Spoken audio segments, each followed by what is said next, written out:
So this is not the first time that crucial evidence has, as some would say, conveniently disappeared at times. Watch this.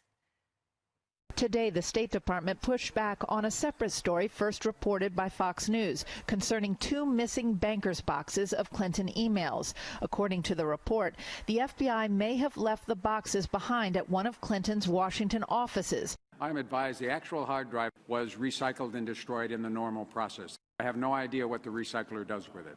This was 3 years ago. These transcripts, covering hours upon hours of conversation, should place in somewhat better perspective the controversy over the 18-and-a-half-minute gap in the tape of a conversation I had with Mr. Haldeman back in June of 1972.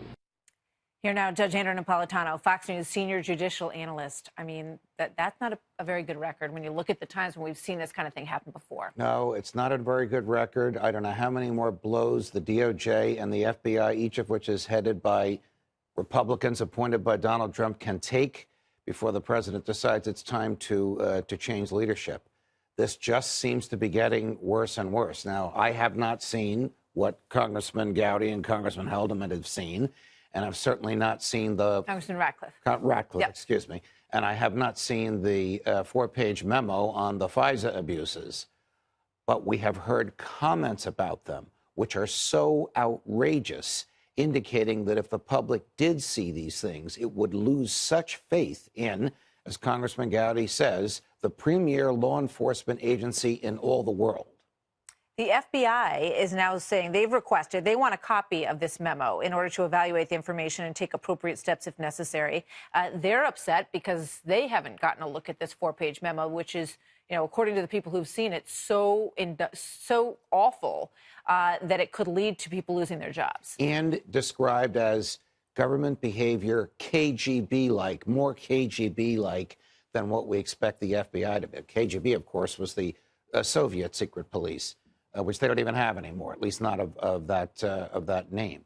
So this is really very bad stuff. I don't know if a new independent counsel is going to be necessary, but I am furious when Congress can see these things and the rest of us can't. Look at the timeline on this FISA memo. Republicans in the House Intelligence Committee knew of this and sat on it while Congress is voting to expand FISA authorities. Shouldn't Congress have been told about these abuses, which were known and testified to, so they could be informed about it before they decided to give the NSA more authority? And it makes you wonder about the 2 tweets from President Trump, because he was saying, that he didn't think that the FISA approval should go through based on some of these abuses. And then in the next one, he had to sort of, do a cleanup on aisle 7 because, that wasn't necessarily the policy of the White House in the larger sense at that point. Right. So we don't know if the president knew about this. We do know that 12 members of Congress knew about it. We know that all 520 other members of Congress did not know about it, and they all voted either yes or no to expand the power of the NSA to examine what Americans are saying in their texts, emails, and phone calls. I mean, it may be that, the egregious events that happened, according to this 4-page memo, is isolated to certain individuals and doesn't reflect the larger FISA rules. The American public has the right. They took advantage of it, essentially. Correct. The American public has the right to know how governmental power, which we have given to the FBI and NSA and CIA, has been used or abused.